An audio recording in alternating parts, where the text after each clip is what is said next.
Bonjour les membres, j'espère que vous allez toujours bien. Là, on va aller décortiquer ce tirage-là. Donc, la première rangée, c'était le 3 de pancake, avec le 6 de pentacle et le 2 d'épée. Par rapport au travail, par rapport à qu'est-ce que vous apportez dans cette énergie-là, qu'est-ce qui est fair, qu'est-ce que vous voulez aller chercher, puis comment vous pouvez mettre de l'énergie que vous allez retirer, mais c'était quelque chose que vous ne vouliez pas voir, il y avait comme une implication que vous ne vouliez pas voir. Fait qu'on va commencer par votre perception avant du travail d'équipe. C'est quoi votre travail? Couple ou pas, là? Couple, tout ce qui est travail d'équipe, parce qu'une équipe, hein, est en couple. Vous êtes deux, là. Ouf! Avant. Puis il y avait peut-être un peu de possessivité, il faut le dire. Le 4 de pentacle, là, ça peut être la possessivité. Sinon, c'était des limites que vous avez bien de la misère. Avec la tempérance, bien de la misère à dire non. Bien de la misère à prendre sa place. Bien de la misère... bien de la misère à le dire. Bien de la misère à dire « Ah, oh, moi, ça marche pas pour moi, ça. » Beaucoup de justifications, beaucoup d'excuses. Ouais. Puis maintenant, c'est quoi qui a fait? Moi, je veux savoir c'est quoi qui a été le déclic. Le miroir, comment qu'on l'explique? Comment on explique le déclic avec le miroir? Ouh! Vous avez été vraiment confronté avec quelqu'un qui était de passage rapide. C'était-tu un contrat rapide? C'était-tu quelqu'un amoureusement rapide? Chevalier de bâton, c'est le fuckboy. Sinon, c'est quelqu'un qui... au travail, c'est quelqu'un qui aime beaucoup flasher. Quelqu'un qui aime beaucoup... Il travaille peu, mais c'est lui qui a beaucoup la gloire. Ah non, c'est... Fuckboy, comment ça serait au travail? Un fucker. Ben oui. Puis le hiérophant, avec le hiérophant, ça a été vraiment le contraste entre vous et l'autre. Amour ou pas, là, ça a été le contraste de dire, ok, moi je suis quelqu'un qui, je peux me fier à mon mot, je peux me fier à mes promesses très fiables, puis il y avait un aspect aussi d'apprendre quelque chose de quelqu'un. L'apprentissage était ouvert, l'effet de dire comme, je vais apprendre de cette situation-là, mais l'autre, on dirait qu'elle était fermée. L'autre personne était fermée à soit apprendre ou soit à donner de l'information. C'est tout ça, là, le 2 de bâton. On le voit-tu? On va aller le voir. C'est quoi cette information-là? Qu'est-ce qui manquait? Qu'est-ce que vous n'étiez pas capable de voir? C'est comme si vous étiez ouverte à recevoir de l'information, quelque chose qui n'était pas en vous. Oh, la papesse, littéralement! C'est quelqu'un qui parle pas beaucoup. Quelqu'un qui aurait voulu, tu sais, genre, ben c'est ta faute, tu m'as pas posé les bonnes questions. Tu sais, là. Ouais.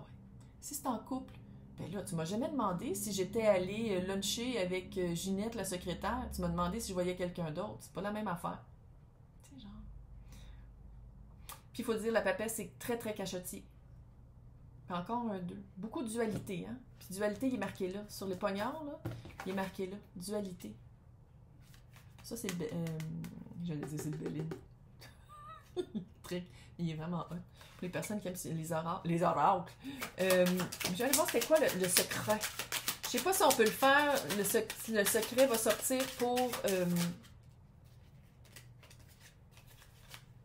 un reine d'épée avec le 10 de bâton.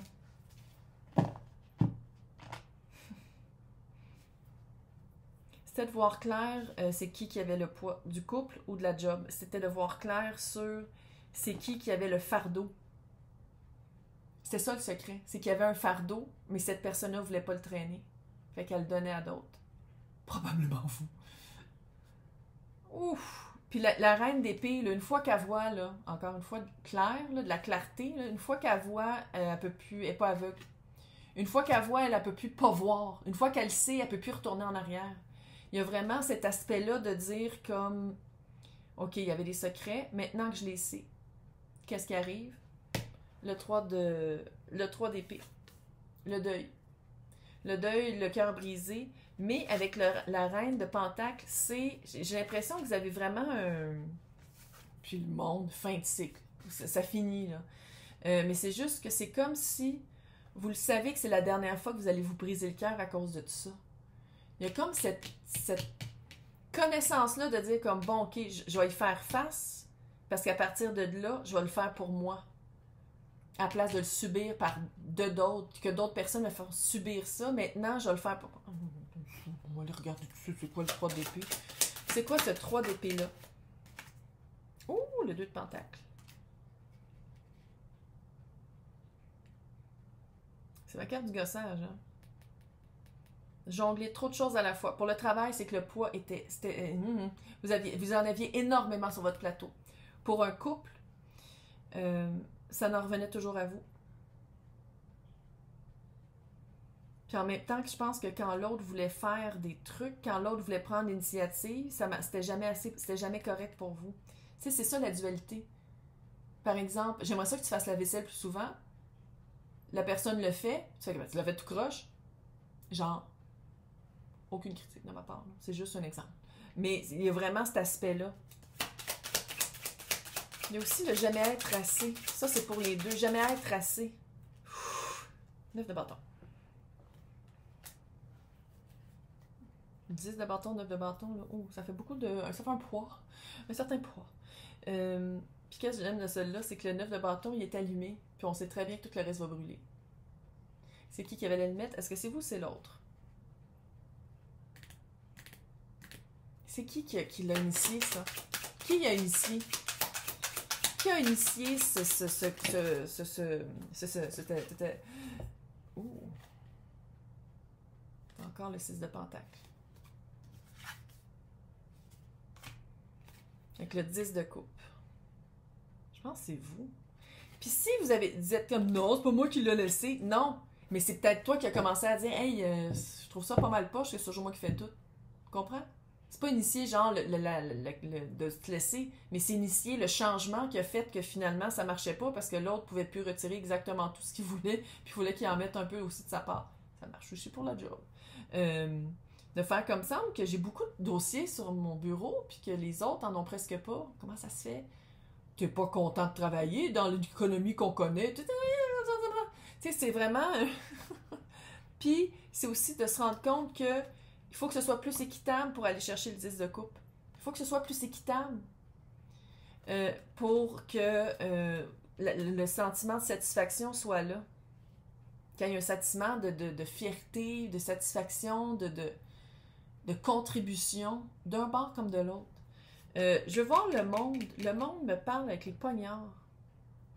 Tu sais, le monde, la fin des coups de poignard. La fin de la trahison.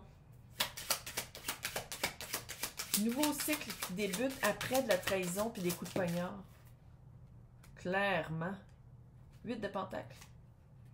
Maintenant, on travaille pour soi. C'est-à-dire, peut-être qu'il y en a qui vont commencer leur propre entreprise, soit dit en passant, là, si on parle de travail, ça fait ça. Sinon, c'est la vocation. Le 8 de pentacle, pour moi, c'est la carte un peu artistique. C'est-à-dire que qu'est-ce que vous aimez faire, c'est dans cette énergie-là que vous mettez c'est là-dedans que vous mettez de l'énergie, puis un retour très satisfaisant.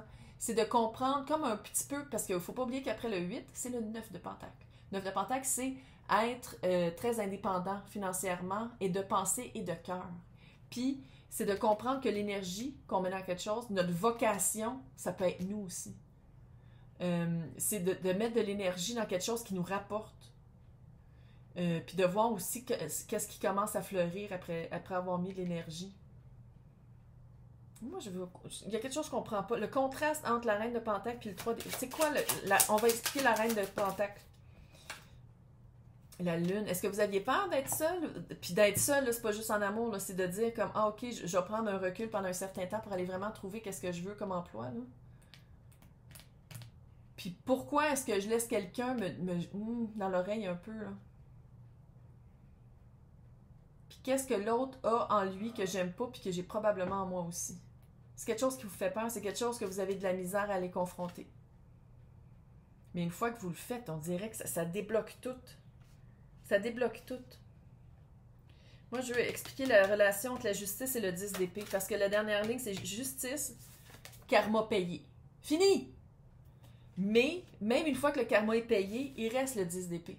Puis le 10 d'épée, c'est peut-être de le mettre dans le pratique, d'avoir compris dans le mental qu'est-ce qui a changé, de l'avoir vu dans l'autre, qu'est-ce qu'on n'aimait pas, puis qu'est-ce qu'on veut changer, puis maintenant de le mettre dans le pratique, puis on va finir avec qu'est-ce que la roue de fortune vous amène dans le concret. Je vais voir la relation entre la justice et le 10 d'épée. Ouh, la mort! Clairement, fin de cycle pour de vrai. Pour de vrai. C'est vraiment fin de cycle, karma payé. Puis c'est comme un résiduel mental. C'est comme un résiduel, une peur. Chevalier d'épée. J'ai comme le feeling, quand vous allez passer à autre chose, là, ça c'est dans le futur, là. Quand vous allez vraiment passer à autre chose, vous allez vraiment comprendre votre implication, comment vous nourrissiez ce lien-là qui était malsain. Je pense qu'il y a vraiment une nouvelle qui va aller vers vous. Il y a quelque chose, il y a une nouvelle qui va revenir vers vous. Tu sais, le 10 d'épée, là, avec le chevalier d'épée, c'est comme s'il y a un petit relent, un résidu qui va faire comme « Hey, t'es-tu sûr que tu veux changer? T'es-tu sûr que tu vas aller vers autre chose? » Clairement, la réponse va être oui. Mais c'est juste que je pense que ça va redonner une petite shot d'adrénaline de faire comme « Ah, shit! » On passe à autre chose. Là, je vais aller voir. Comment on explique la roue de fortune avec l'as de pantalon? Une belle opportunité qui s'en vient dans le tangible, une vraie rencontre. Quelqu'un... Mais hein, c'est ce de bâton. Victoire après la guerre. Une victoire après la guerre. Une victoire après une bataille. Asti. Une victoire après la guerre, puis une victoire après de l'anxiété. Une anxiété qui va, je pense, vous motiver à trouver des issues, à trouver des... OK, avant, je le vivais comme ça. J'ai vécu pendant longtemps comme ça. Maintenant, je le vis comme ça. Je le vis autrement. Je vis une autre expérience de vie. C'est quoi les pas qu'il faut que je fasse? Des petits pas, c'est pas des pas de géant, mais c'est comme une petite liste, un to-do list, là. OK, là, je le vis d'une autre manière. Comment je peux le vivre cute? Comment je peux le vivre cute? Puis c'est éclaircir ça. C'est éclaircir... qu'est-ce qu'avant, peut-être que vous agissiez comme automatique, tandis que là, vous êtes comme non. Là, je veux le vivre consciemment, je veux le vivre bien, puis je veux le vivre pour amener quelque chose à ma vie. Tu sais, la cerise sur le Sunday. Il y a encore le 10 d'épée, calice. Ouais, et le 10 d'épée avec le chevalier de coupe. Moi, écoute, là. La seconde que tu penses à autre chose, à quelqu'un d'autre, quand tu vas faire une rencontre là, de la bonne personne, l'ex va revenir. Quand tu vas être rendu dans une bonne job, il y a quelqu'un de l'autre bureau qui va dire comme « Ah, tu fais ça? Ben voyons, t'es parti, pourquoi tu reviens pas? » Il va y avoir une résurgence, puis c'est ça que je sens ici. C'est la même vibe. Non, je sais que c'est pas le même chevalier, là, mais c'est la même vibe, puis c'est comme placé à la même place. Tu as le 10 d'épée avec le chevalier d'épée et le 10 d'épée avec le chevalier de coupe. C'est la même... tu sais, puis c'est ça aussi, hein, les leçons. C'est pas qu'une fois que tu l'as appris, ça s'en va. C'est que ça revient. C'est juste que menu, tu t'en rends plus compte, puis tu t'en calisses parce que tu passais à autre chose. C'est une dernière carte. Une dernière carte qui veut sortir. Oui.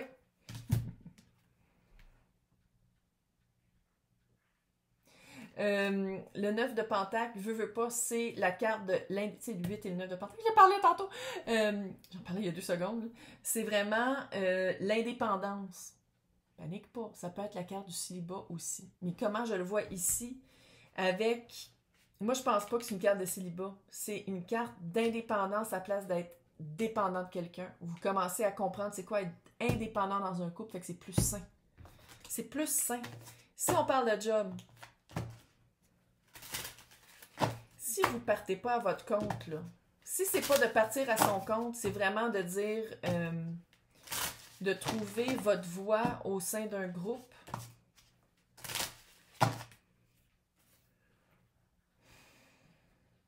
Faire du cash. Faire du cash! C'est ça le 9 de Pentacle, c'est faire le molle. Là, on va finir avec, parce que ce deck-là, il est super cute. Il y a ces cartes-là, puis il y a celles-là qui sont plus... Ça, je le trouve qu'il... Pour un petit mot de la fin, là, on aime ça. Ils sont tellement belles, ces cartes-là. On les aime. Zayin. Le glaive de la connaissance. Purification. Non, c'est pas ça. Purification, libération, achèvement. Tu sais, quand je te dis que c'est une fin de cycle, puis que tu vas comprendre, puis que tu vas passer à autre chose, c'est vraiment ça, mais tu te libères. Purifie, libère. Regarde, accroche-toi pas à ça. Accroche-toi pas à ça, ça fait plus partie de ta vie. Ça fait plus partie de ta vie. Hey, je vais vous souhaiter un super mois d'avril. Bye!